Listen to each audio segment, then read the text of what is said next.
बहुत ही बेहतर तरीके से मंच का संचालन कर रहे मेरे मित्र, आज के भारत रत्न बाबा साहब डॉक्टर भीमराव अंबेडकर जी के 131वें जन्म जयंत्योत्सव के अवसर पर हमारे बीच मुख्य अतिथि के रूप में दिल्ली सरकार के समाज कल्याण मंत्री श्री राजेंद्र पाल गौतम साहब, विशिष्ट अतिथि के रूप में रोहिणी न्यायालय के माननीय सिविल जज, मेरे गृह प्रदेश हरियाणा के वासी वीरेंद्र जी, इस सभागार में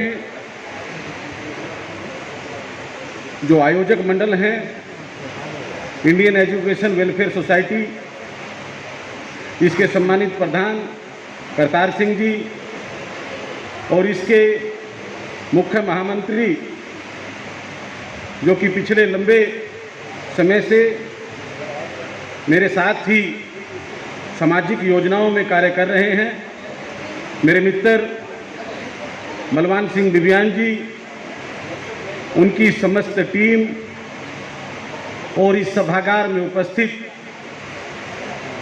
बाबा साहब डॉक्टर भीमराव अंबेडकर जी के सभी अनुयायी, सर्वप्रथम बाबा साहब की 131वीं जन्म जयंती पर मैं बाबा साहब के चरणों में नमन करता हूं और आप सबको बाबा साहब डॉक्टर भीमराव अंबेडकर जी की 131वीं जन्म जयंती की बहुत बहुत शुभकामनाएं देता हूं, मंगल कामनाएं देता हूं। मित्रों,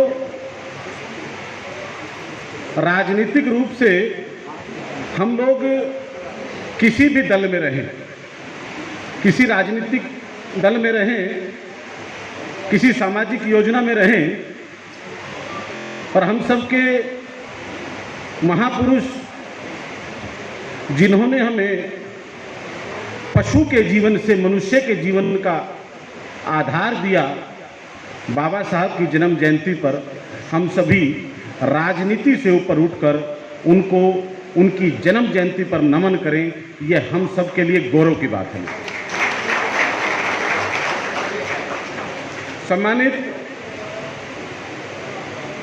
दिल्ली सरकार के मंत्री राजेंद्र पाल गौतम जी हमारे बीच में बैठे हैं। भारत की संसद में 14 अप्रैल बाबा साहब का जन्म जयंती और 6 दिसंबर बाबा साहब का महापरिनिर्वाण दिवस, जिस विभाग का मैं सदस्य हूं, डॉक्टर अंबेडकर फाउंडेशन, सामाजिक न्याय एवं अधिकारिता मंत्रालय, उसी का वह आयोजन होता है मित्रों। और हम सभी लोग, राजेंद्र पाल गौतम साहब भी उसके गवाह हैं, हम सभी लोग 14 अप्रैल को बाबा साहब के जो संसद भवन का परिसर है, उस परिसर में बाबा साहब के जो भव्य चित्र है, जो प्रतिमा लगी है, वहां नमन करते हैं मित्रों। देश के महामहिम राष्ट्रपति नमन करते हैं, उपराष्ट्रपति नमन करते हैं, प्रधानमंत्री नमन करते हैं, गृह मंत्री नमन करते हैं, लोकसभा के अध्यक्ष नमन करते हैं, भारत सरकार के सभी मंत्री नमन करते हैं। और मैं और राजेंद्र पाल गौतम साहब अक्सर पिछले लगभग 10-12 वर्षों से जब भी सामाजिक राजनीतिक जीवन में हम लोग हैं, अक्सर हम लोग वहाँ मिलते भी हैं और हम लोग राजनीति से ऊपर हटकर एक जयघोष करते हैं, भारत रत्न बाबा साहब अंबेडकर अमर रहे, अमर रहे। मित्रों, वो आवाज जो संसद से गूंजती है, वो देश की हर विधानसभा में गूंजती है। 14 अप्रैल को वह देश की छोटी पंचायत ग्राम सभा में गूंजती है 14 अप्रैल को। मित्रों, सामाजिक राजनीतिक जीवन यही सिखाता है कि जिस महापुरुष ने हमें भारतीय संविधान दिया और भारतीय संविधान ने हमें जो पशु का जीवन था, उस पशु के जीवन से मानव का जीवन दिया, मुझे लगता है कि उनके चरणों में हमारा जो नमन है, वो एक उस महान आत्मा को उनके जन्म जयंती पर निश्चित रूप से हम सभी गौरवान्वित करते हैं। मित्रों, जिसने सूट बूट वोट और नोट का अधिकार दिया, सूट बूट वोट और नोट का अधिकार दिया, ऐसे बाबा साहब पूरे विश्व में पूजे जाते हैं। ये हम सब का गौरव है मित्रों कि हम उस वर्ग से आते हैं जिस वर्ग से इस दुनिया का सबसे ज्यादा शिक्षित वर्ग का हमारा बाबा साहब भारत रत्न डॉक्टर भीमराव अंबेडकर आते हैं। मित्रों, हमारे लिए गौरव की बात है, भारत में दो ही महापुरुषों को उपाधियों से जाना जाता है, बापू के रूप में महात्मा गांधी और बापू से भी बड़े रूप में बाबा साहब। ये हम सब के लिए गौरव की बात है। हम सभी आज उनकी जन्म जयंती पर नमन कर रहे हैं। 131वीं जन्म जयंती है मित्रों,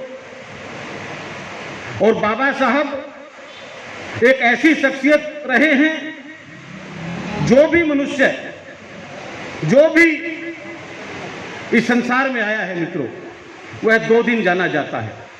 एक दिन 14 अप्रैल जिस दिन उनका जन्म हुआ, उसके बाद जिस दिन वो सामाजिक कार्यों के साथ अपने जीवन को पूरा करते हैं, महापरिनिर्वाण होता है। बाबा साहब का जन्म दिवस 14 अप्रैल है, महापरिनिर्वाण दिवस 6 दिसंबर है। वो साल में 2 बार नहीं 3 बार पूजे जाते हैं। तीसरा दिवस है 26 नवंबर संविधान दिवस का अवसर है, जब हम उनको पुष्पांजलि करते हैं, जब पूरे देश दुनिया में हम उनको याद करते हैं। मित्रों, चाहे बाबा साहब की जन्मस्थली महू हो, जहां लाखों लोग, मध्य प्रदेश का वह महू छावनी क्षेत्र जो मौजूदा समय में डॉक्टर अंबेडकर नगर हो गया है, लाखों लोग वहां आते हैं मित्रों, पुष्पांजलि करते हैं, अपने महापुरुष को याद करते हैं। 26 अलीपुर रोड मित्रों, हम लोग दिल्ली वासी हैं, देश की राजधानी में हैं। मुझे कहते हुए बड़ी शर्मिंदगी हो रही है कि हमारे गार्जियन, हमारे महापुरुष बाबा साहब अंबेडकर ने जहां अंतिम सांस ली, 26 अलीपुर रोड, दिल्ली का केंद्रीय सचिवालय के नजदीक, राज्य सचिवालय के नजदीक का क्षेत्र है। सामने ही माननीय मुख्यमंत्री जी का निवास है। पूर्व में विधानसभा अध्यक्ष जी प्रेम सिंह जी का भी वही निवास था।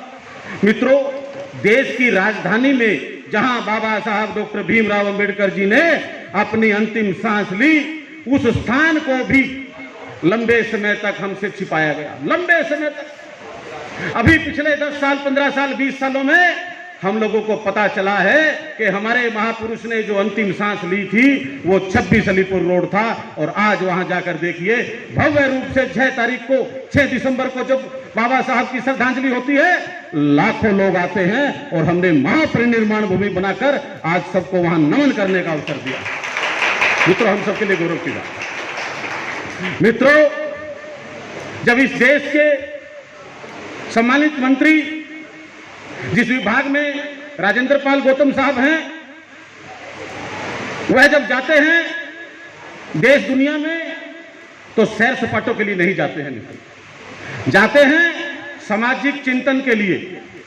ऐसे ही जिस विभाग के राजेंद्र पाल गौतम साहब मंत्री हैं, मेरे मित्र और मेरे साथ ही राष्ट्रीय योजना में उपाध्यक्ष रहे, मौजूदा समय में पूर्व में महाराष्ट्र सरकार में सामाजिक न्याय मंत्री थे। हम लोग लंदन गए मित्रों, लंदन। जब हम लंदन गए, हम लोगों को जानकारी आई कि बाबा साहब डॉक्टर भीमराव अंबेडकर ने जहां, जिस हॉस्टल में रहकर, जिस जगह पर रहकर अपनी शिक्षा ग्रहण करी, जहां से उन्होंने अपनी मुख्य उपाधि डीलिट ली, वह भवन नीलाम हो रहा था। उसकी नीलामी के विज्ञापन जारी हो रखे थे। लंदन सहित देश भर के लोग, बुद्धिजीवी लोग हमसे चिंता करते थे, कुछ उलाने देते थे, कुछ कहते थे कि साहब आप लोग बड़ी सत्ता में हैं और बाबा साहब का जो स्थल है लंदन में, उसको नीलाम किया जा रहा है। मित्रों, हम सबने प्रयास किया और उस समय के जो मेरे मित्र सामाजिक न्याय अधिकारिता मंत्री थे महाराष्ट्र सरकार के, हम लोगों ने लंदन के उस भवन को भारत सरकार के खर्चे पर खरीदा और आज शिक्षा भूमि के रूप में, वह लंदन की शिक्षा भूमि के रूप में बाबा साहब का 5वां स्थल है मित्र। यह हम सबके लिए गौरव की बात है। पहला स्थल जन्मस्थली महू, दूसरा स्थल उनकी महापरिनिर्वाण भूमि, तीसरा स्थल शिक्षा भूमि। एक स्थल वह है जहां बाबा साहब ने लाखों अनुयायियों के साथ बौद्ध धर्म की दीक्षा ली थी, नागपुर। आप जाइए नागपुर और देखिए आज की जो बौद्ध भूमि है जहां बाबा साहब ने दीक्षा ली थी, क्या भव्य रूप उसको दिया है। मित्रों, अनेकों विषय राजनीतिक सामाजिक रूप से हमें उलझाते रहे, सुलझाते रहे। राजनीति का कोई विषय नहीं, आज विषय है बाबा साहब को नमन करने का। मित्रों, देश के अनेकों ऐसे महानुभाव हैं जो जीवन पूरा करने के बाद दिल्ली में ही संस्कारित हुए। बहुत सारे हैं, आप देखिए राजघाट देखिए, अन्य भी देखिए। हमारे गार्जियन बाबा साहब भीमराव अंबेडकर जी, जिनका महापरिनिर्वाण दिल्ली में हुआ 26 अलीपुर रोड पर, जब उनका संस्कार हुआ मित्रों, वह संस्कार हुआ मुंबई में, दादर भूमि में। चलिए, उस समय की व्यवस्था थी, बात थी। हम लोगों ने बाबा साहब की जो भूमि थी, दादर की जो भूमि थी, छोटी सी भूमि थी, उसके बराबर का जो प्रांगण था वो अंबेडकर फाउंडेशन ने खरीद कर, एक मिल थी, इंदू मिल के नाम से उसको जाना जाता था। आज वह बाबा साहब की जो संस्कारित भूमि है, मुंबई जाएंगे तो आप देखेंगे देश दुनिया से आने वाले सभी लोग वहां बाबा साहब को नमन करते हैं। यह हम सबके लिए गौरव की बात है। मित्रों, बाबा साहब की जन्म जयंती पर 125 रुपए का सिक्का जारी करने की बात है। बाबा साहब का जो संग्रहालय था, जहां बाबा साहब ने संविधान लिखा, जहां बाबा साहब ने संविधान लिखा, जिस टाइपराइटर से वो संविधान लिखा गया, जो हैट बाबा साहब डालते थे, जो कोट बाबा साहब पहनते थे, अनेकों ऐसी चीज थी मित्रों। कहां गई, कहां गई वो चीजें? मित्रों, वो सारी चीजें उलझनों में थी। वो कोट रखे रखे खराब हो रहे थे। वो बाबा साहब की छड़ी जो है, दुर्बल छड़ी जिसको हम कहें, वह नष्ट हो रही थी। बाबा साहब की जो ऐनक थी वह ढूंढे नहीं मिल रही थी। वो टाइपराइटर जर खा गया था। हम लोगों ने महाराष्ट्र में म्यूजियम बनाया, म्यूजियम बनाया। हम लोगों ने उस सारी चीजों को संग्रह किया है और ऐतिहासिक रूप से एक छठा स्थल बाबा साहब का वो भी बनने जा रहा है। एक और विषय था, जब बाबा साहब ने पहली नौकरी गुजरात के वडोदरा में करनी चाहिए और जब वहां अपमानित हुए और वहां से वो ट्रेन पकड़कर वापस जाना चाहते थे, एक बरगद के पेड़ के नीचे वो बैठे। उनको 8 घंटे एक ट्रेन का इंतजार करना पड़ा। मित्रों, उस भूमि को भी हम लोगों ने चिन्हित किया है कि वह भूमि भी बाबा साहब के नाम से वडोदरा की भूमि जानी जाए, जहां हमारे महापुरुष ने 8 घंटे बिताए।